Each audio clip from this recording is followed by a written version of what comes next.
లోక కళ్యాణార్థం దుష్టులను శిక్షించడానికి శిష్టులను రక్షించడానికి ఎన్నో రూపాలను అవతరిస్తూ ఉంటారు. విష్ణువు దశావతారాలలో తన భక్తుని రక్షించడానికి ఎత్తిన విశిష్ట అవతారం నృసింహ అవతారం. ఇది విష్ణు భక్తుడైన భక్త ప్రహ్లాదుని కథ. హిరణ్యకశిపుడు ప్రహ్లాదుడు కొడుకుగా జన్మిస్తాడు. ప్రహ్లాదుడు విష్ణువుకి పరమ భక్తుడు.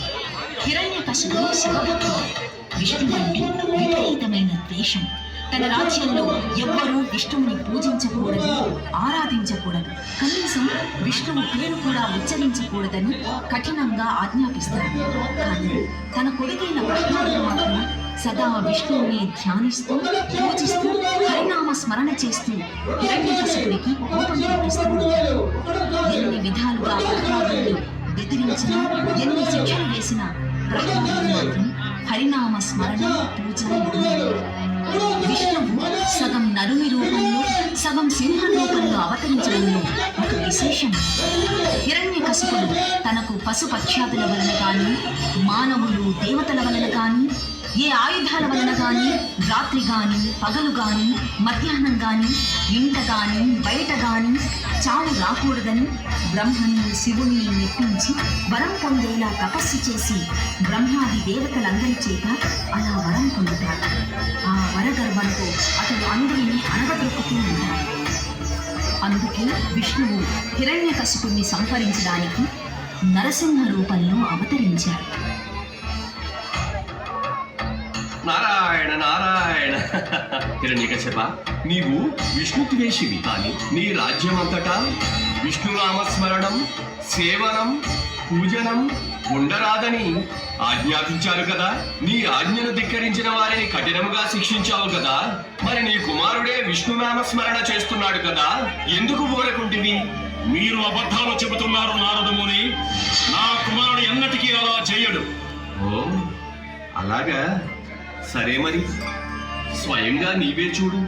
నీ సుపుత్రుడు చేస్తున్న నారాయణ నామస్మరణం. ఓం నమో నారాయణాయ. ఓం నమో నారాయణాయ.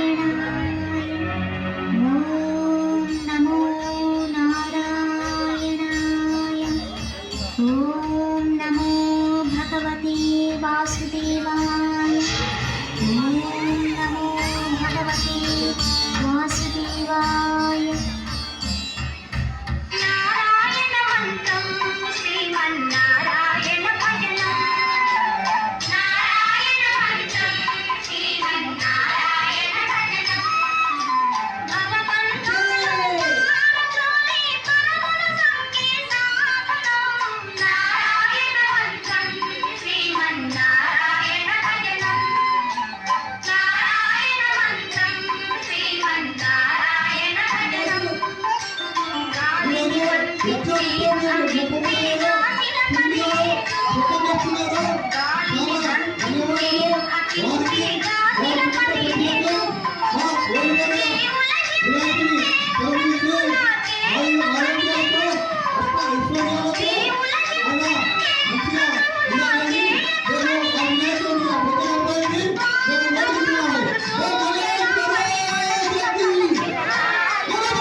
హరినామస్మరణ మానమంటే నన్నే ధిక్కరిస్తావా?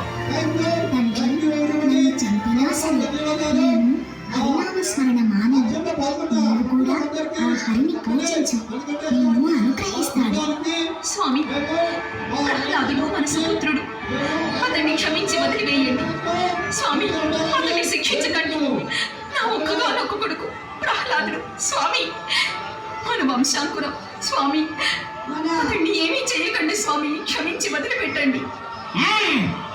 నీ విష్ణువు ఎక్కడున్నాడు, ఎలా ఉన్నాడు చెప్పు, వెంటనే అతన్ని సంహరిస్తాను. హరి, ఇందు గలడందు లేడని సందేహము వలదు. ఎందెందు వెతికి చూసినా హరి సర్వోపగతుండు. తండ్రి, హరి ఎక్కడైనా ఉంటాడు. అయితే ఈ స్తంభంలో ఉన్నాడా నీ హరి? ఓ, ఈ స్తంభంలో కూడా ఉంటాడు.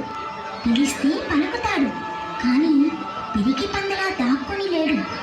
హరి వీర భయంకరంగా దీనిని చీల్చుకొని రాగలడు. కావాలంటే పగలగొట్టి చూడండి ఈ స్తంభాన్ని.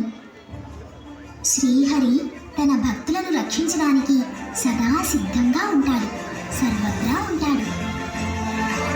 అయితే ఈ స్తంభాన్ని పగలగొట్టి నీ హరిని సంహరిస్తాను, చూడు. తండ్రి, నీవు శరణు వేడుకో, నిన్ను క్షమించి అనుగ్రహిస్తాడు. నీకు ప్రాణభిక్ష పెడతాడు. అతడు నాకు ప్రాణభిక్ష పెట్టడం ఏమిటి?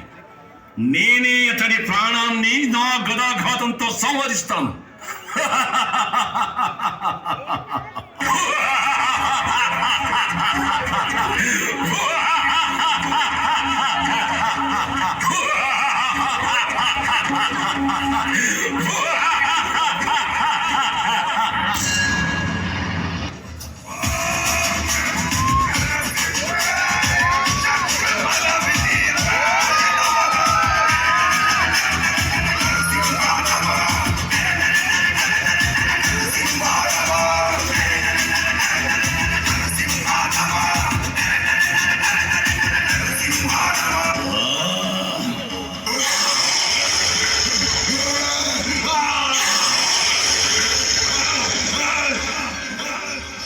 శాంతించు స్వామి, శాంతించు.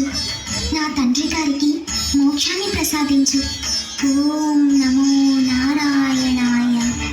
ఓం నమో నారసింహాయ. ఓం నమో నారాయణాయ. ఓం నమో నారసింహాయ. ఈ విధంగా తన భక్తుణ్ణి రక్షించడానికి, దుష్టుడైన హిరణ్యకశిపుణ్ణి శిక్షించడానికి నరసింహ రూపంలో అవతరించాడు విష్ణువు. గోవింద గోవింద గోవింద గోవింద గోవింద గోవింద గోవింద గోవింద ఎల్లడు వెంకటేశ్వర